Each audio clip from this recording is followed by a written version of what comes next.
He was a human being at one point in time. He had a name. He had an identity. He was no different from me.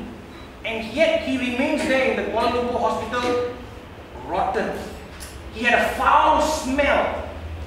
His skin was almost white. Now these pictures I have in my possession. It is not something that I'm concocting. It is real. Something that really happened to this man. Now the body was then removed and sent to Pusat Perubatan University Malaya, where a second postmortem was conducted. Now, Dr. Prashant, who conducted the second postmortem, has also said in his testimony, saying that if he had been given a fresh body, he would be in a better position to give the causes or the possible causes of death. But unfortunately, the state of the body was not something very pleasant. So we are saying, or rather the family of the deceased is making this positive assertion that there was some form of negligence, or conspiracy, or I do not know what is the exact word to be used here, some form of omission on the part of the Kuala Lumpur hospital for allowing these remains to decompose. And for that reason, we have lodged the police report. Inquest pagi semalam, inquest telah amat, dan pada malam itu saksi telah ditangkap, dipukul di depan isteri dia, dan boleh ditahan di bawah akta yang benarkan 60 hari tahanan. Ini telah menunjukkan kuat kuasa kita bertindak lebih mirip seperti gangster daripada penguasa. Ini satu perkara yang sangat serius. Saya mendesak supaya Menteri Dalam Negeri Datuk Hishamuddin untuk memberi penjelasan dan mengambil tindakan terhadap pihak polis yang tidak bertanggungjawab. I just want to remind that the process of inquest is very flawed. Daripada permulaan, daripada mendapatkan laporan perubatan, daripada tindakan koroner dan sebagainya, cara pihak polis menyiasat polis sendiri adalah tidak boleh diterima. That is why the NGOs from as of 2007 or 2008, we've actually insisted that as long as you are going to conduct investigation of the police themselves, there is no point. It is very flawed, and that is why we are insisting on the issue of on the setting up of IPCMC. Perlahan saja kudici தம்பியோட கூட்டாளியை நான் வந்து பார்த்து பேசி அவங்கெல்லாம் பயந்துட்டு தான் இருந்தாங்க போலீஸுக்கு. இருந்தாலும் அவங்களுக்கு ஒரு பயம் இல்லாமல் லாயரை வச்சு பேசி அவங்க வாக்குமூலம் கொடுக்க சொல்லி அப்புறம் வாக்குமூலம் கொடுக்குறேன்னாங்க. கொடுத்தாங்க அன்றைக்கி வாக்குமூலம்லாம். அது Initially, the witnesses were very afraid, but after assurances from many people, including the lawyers, they were willing to come forward and tell as to what they saw. அப்படி இருக்கிறப்ப கேஸ் ஓடிக்கிட்டு இருந்துச்சு, நல்ல மாதிரி தான் ஓடிக்கிட்டு இருந்துச்சு. ஆனால் ஏன் அப்படி ஜட்ஜி தீர்ப்பு அந்த மாதிரி சொன்னாங்கன்னா எனக்கு மனசு இன்னமும் என்னால் அதனால் மீத முடியல. சொன்னால் ஒரு அதிர்ச்சியில் தான் இருக்கிறேன். ஏன் அப்படி சொன்னாங்கன்னே எனக்கே தெரியல. எதனால அவரை முடிச்சுட்டு போயிருக்காங்கன்னு தெரியல.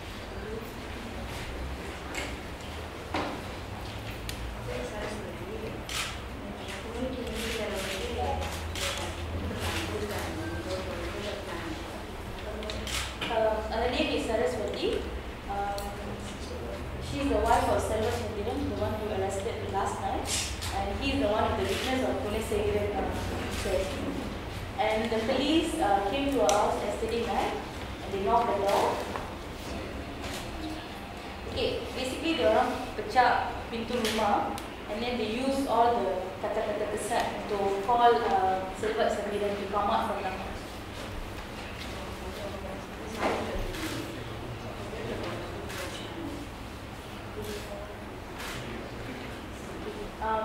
The Silver Sembilan was looking for the key, to buka the pintu. But while he was tengah cari the key, and then the police broken the grill, and then they entered the house.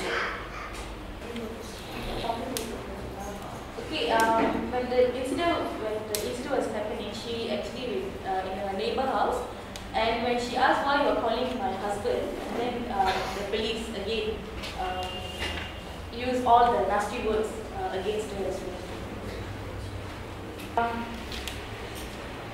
While the husband, bila polis dah masuk, and then they arrest the husband, the Silver Sembilan. Dia orang sudah pakai gali, and then he was wearing sarung at that moment. So they called the wife, say, you pergi ambil itu seluar, suruh dia pakaikan untuk dia. So she pakaikan, and the police say, okay, you cium you punya husband, and then you cium you punya husband lah. And she said, why? And then she said, anyway you dah tangkap dia, kenapa saya nak sayang dia?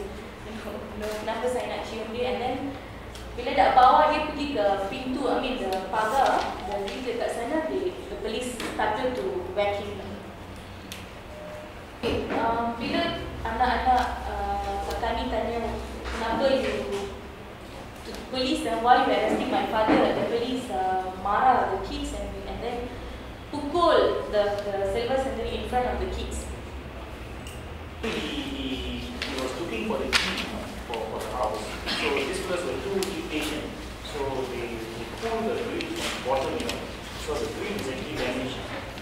It's cracked and damaged.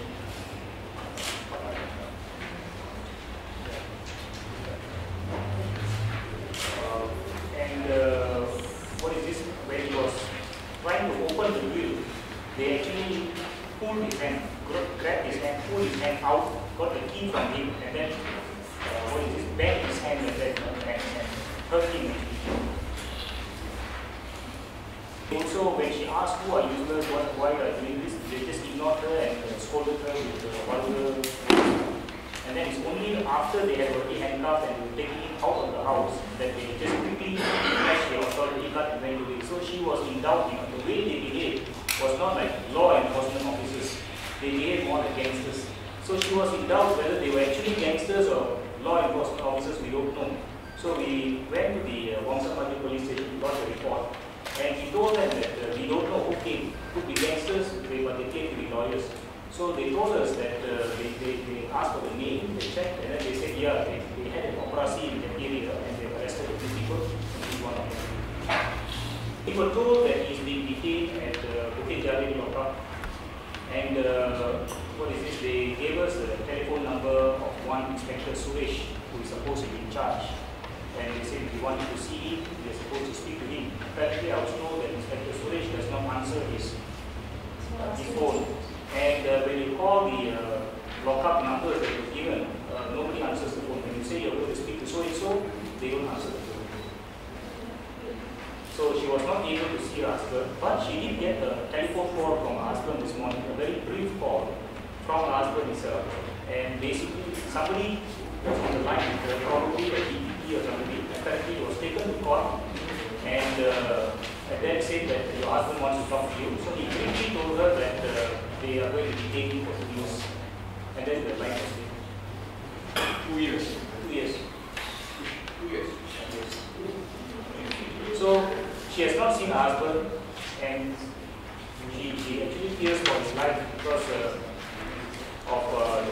of the nature of the testimony that he has given. A little background. Sorry. Yes.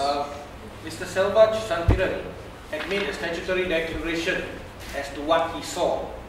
And Mr. Selvaj Santiran had actually attended court and identified the particular police officer who had assaulted and kicked the late Mr. Gunasegaran.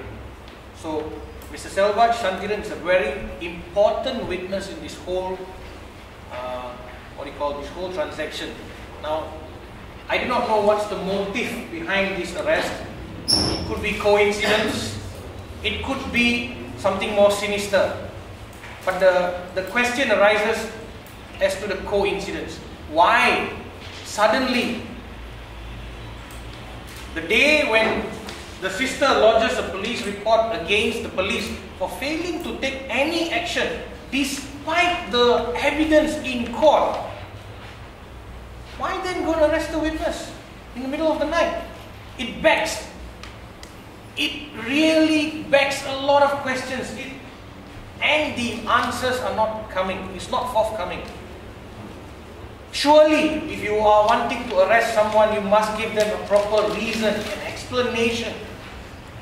But nothing is forthcoming, and the silence is deafening. And if this message is not brought across to the citizenry out there as to what is actually happening, future looks bleak for all of us. And that's the sad reality of the situation.